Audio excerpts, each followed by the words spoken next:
Welcome back to Mostly Growth, the #1 podcast in product monetization.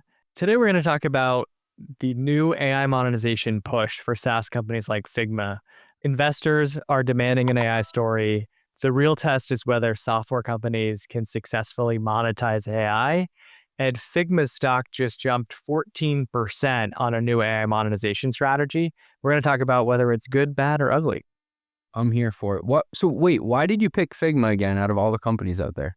Their stock price surged after a new monetization strategy, which you don't see very often. Figma, for context, they've been hit hard in the SaaS slowdown, SaaSicer, SaaSmageddon, SaaS apocalypse, whatever we want to call it. Their stock is down pretty significantly from their peak. And I think everyone's been seeing the rise of vibe coding as maybe an existential threat for their business. And so Figma launched an AI, essentially prototyping product called Make, and they have been giving it away for free over the last few months. And they just announced that era of getting a free lunch is over. They're finally going to enforce AI credit limits, and investors think that's going to send their revenue growth soaring. And these credits, this is just on that new product Make, or are they doing it for the whole product, everything, like their whole bread and butter? It's an AI credit-based model, which means there's going to be major contributors of credit consumption, like making a prototype through the app builder.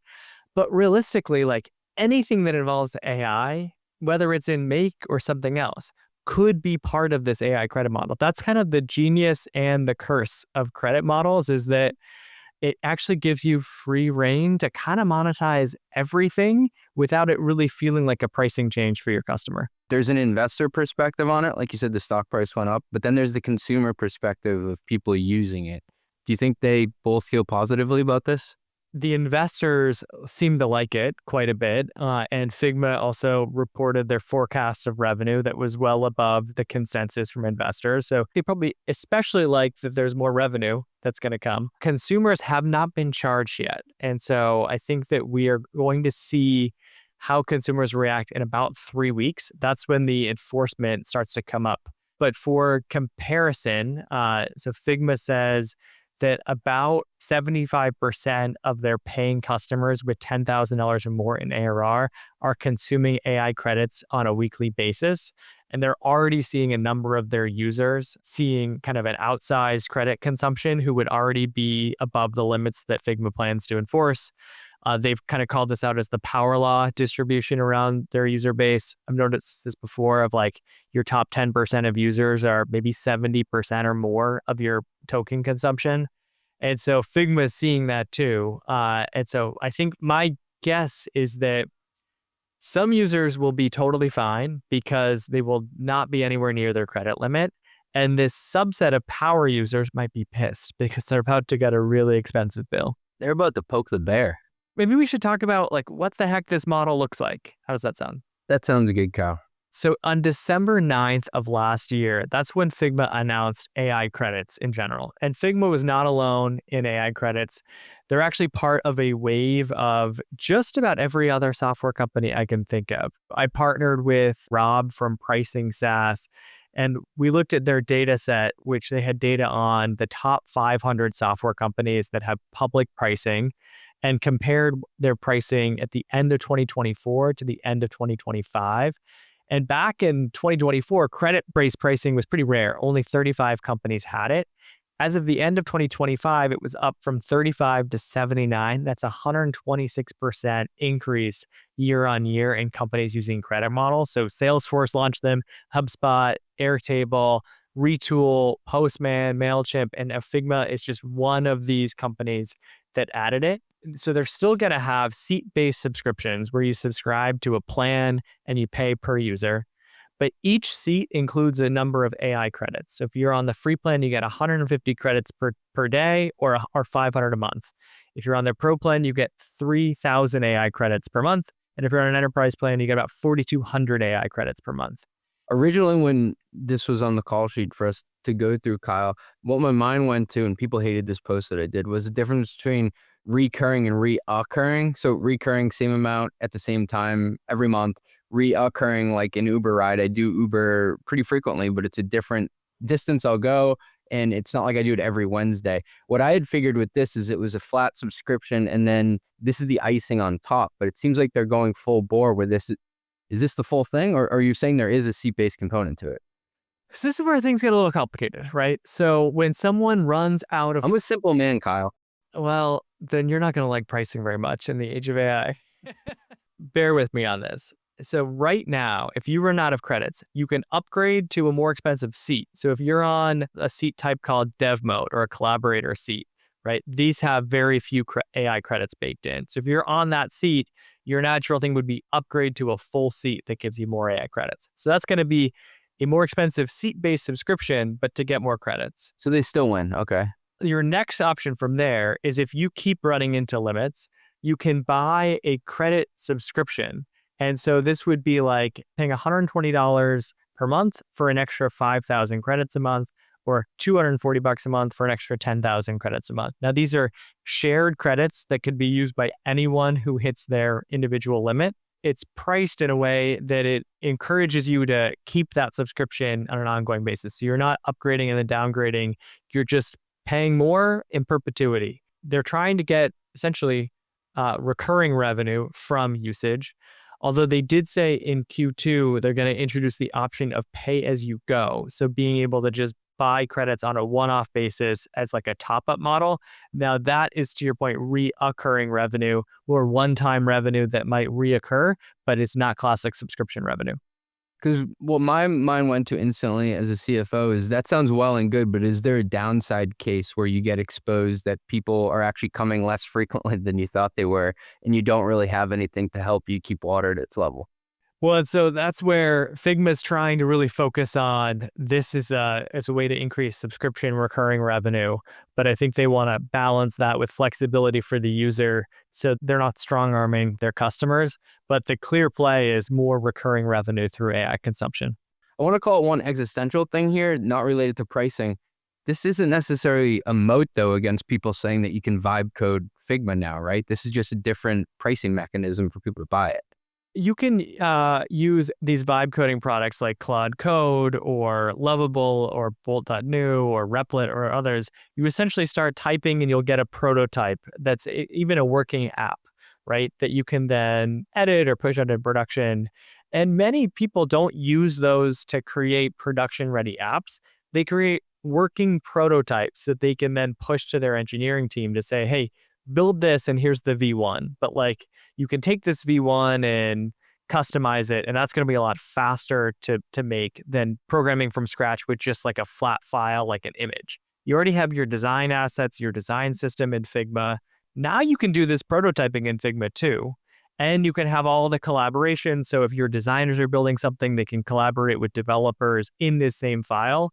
And so it's essentially taking what the vibe coding players are doing it and putting it within Figma.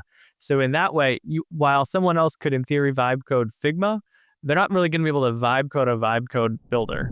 Hey, thanks for listening. We'll be right back after a word from our sponsors. Here's a growth tax nobody talks about. Every new monetization model you ship creates a nightmare for your finance team. Add usage-based pricing? Now you're tracking consumption against commitments. Launch product bundles? That's multiple performance obligations per contract. Offer mid-cycle upgrades? Woo! Good luck reallocating revenue manually. But that's exactly where RightRev shines. RightRev is the revenue recognition engine built for companies that can't afford to let accounting slow down growth. When your RevRec is automated, your product team can ship new pricing without asking finance for permission.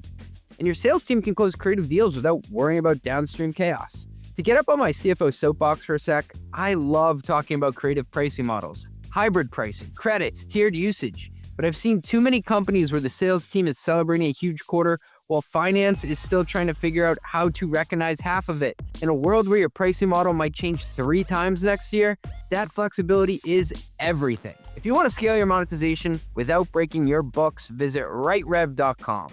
That's RightRev.com, where modern monetization meets bulletproof accounting. Here's a question. When was the last time you really had time to focus on growth and not chasing contract renewals, tracking shadow IT spend, or explaining rising software costs to the board? Yikes! The truth is, traditional spend management is broken. If you're still piecing together data from 5 different systems just to figure out what you're actually spending, while vendors keep on pushing those auto renewals and price hikes, my friend, I got a solution for you. That's where Tropic comes in. Tropic is an intelligent spend management solution that consolidates your spend data and processes into one unified offering, enabling insights and decisive action. It doesn't just show you where the problems are, it helps you solve them. From spotting hidden optimization opportunities like duplicative spend, to automating those painful procurement workflows, to giving you the best market data that turns every vendor negotiation in your favor. Tropic combines smart insights with real human expertise to keep you ahead of the curve. And I can say firsthand because I've used them for over 2 years. Their SaaS platform helps me with price checks. It helps me keep my calendar organized of when renewals are coming up and I can actually visualize it. And let me say, it saves me more than 10 hours a week on vendor management, and we've saved a ton on renewals. I'm walking into the boardroom with a lot more confidence. Isn't it time to turn your spend management into your competitive advantage? Visit tropicapp.io/mostlymetrics. That's tropicapp.io/mostlymetrics. If you run go-to-market, you already know the problem. Your go-to-market data is everywhere.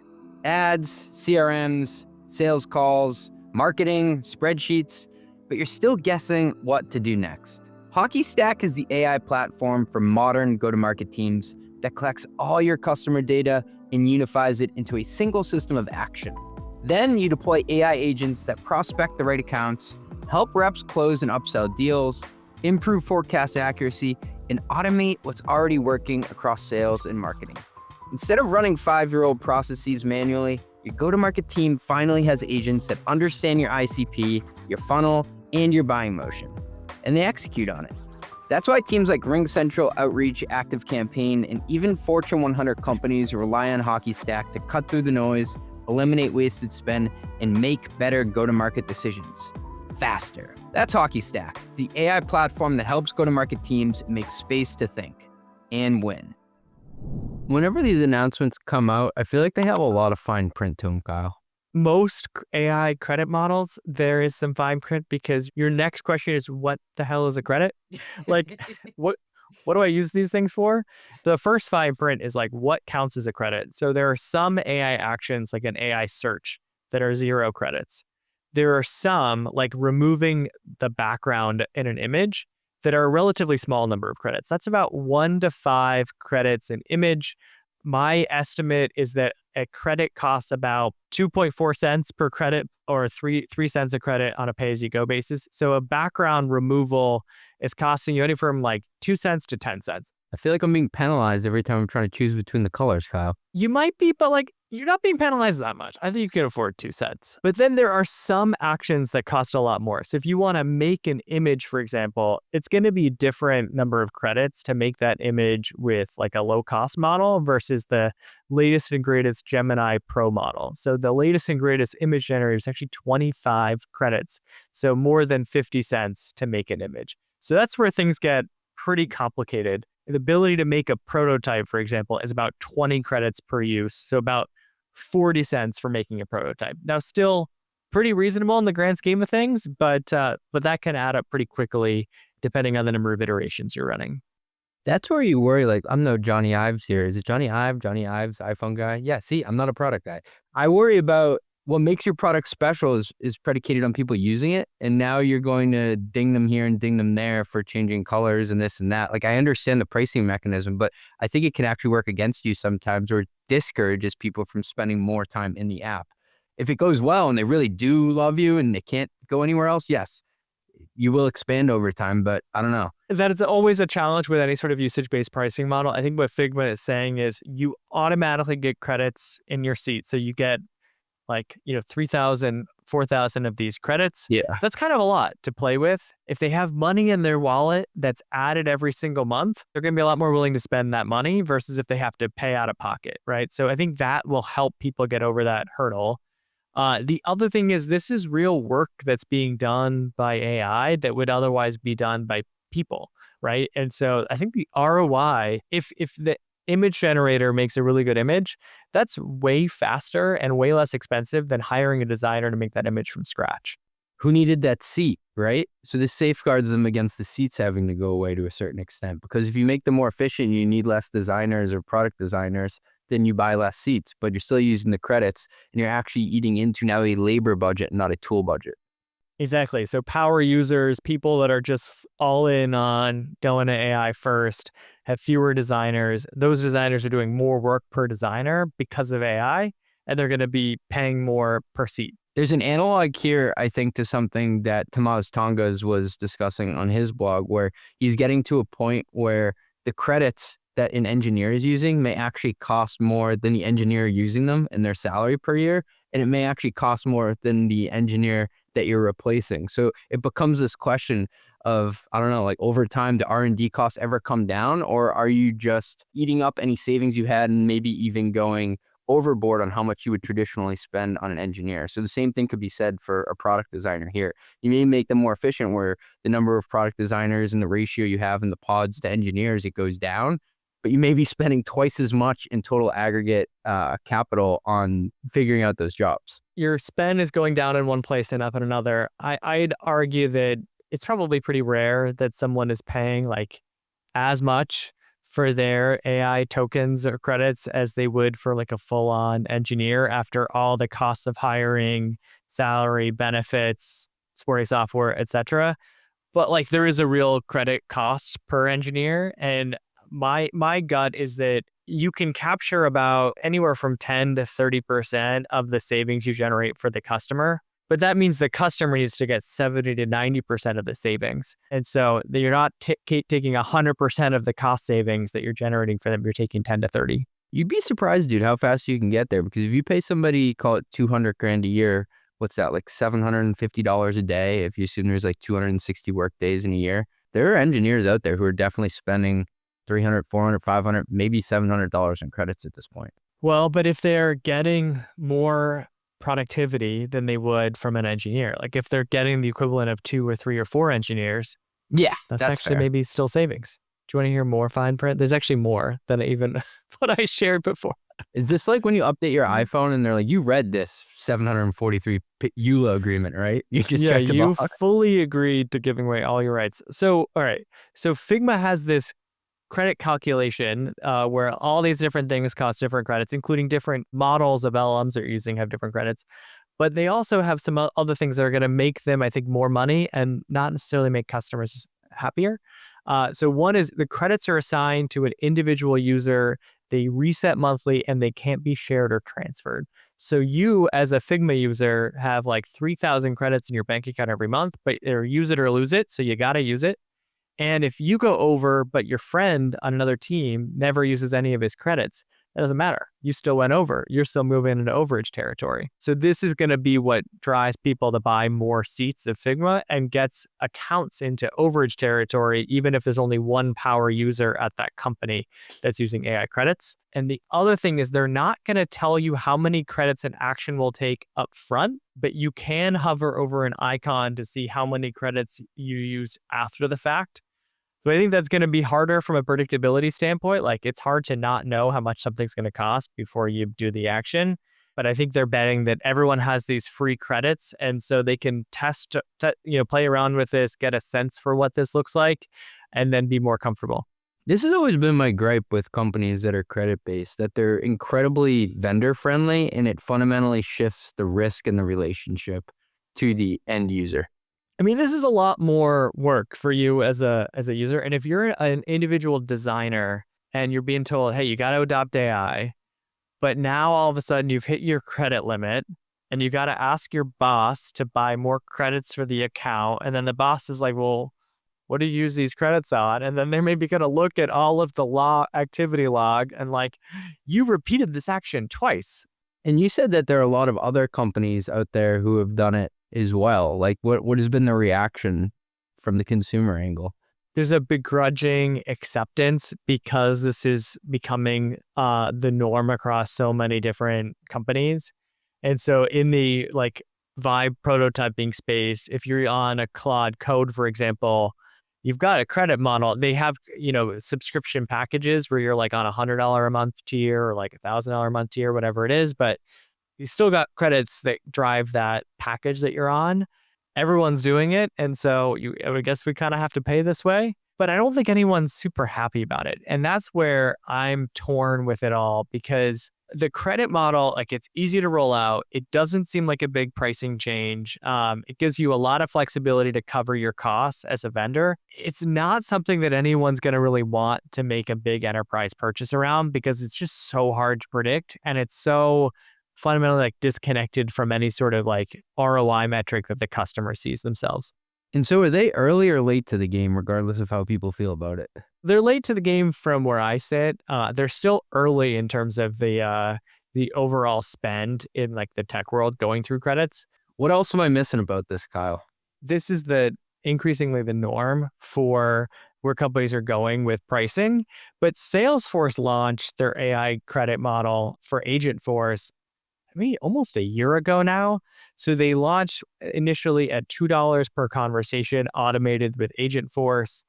They then moved to a flex credit model last May that was about 10 cents per action. That really did unlock a lot of incremental spend on Agentforce and trial.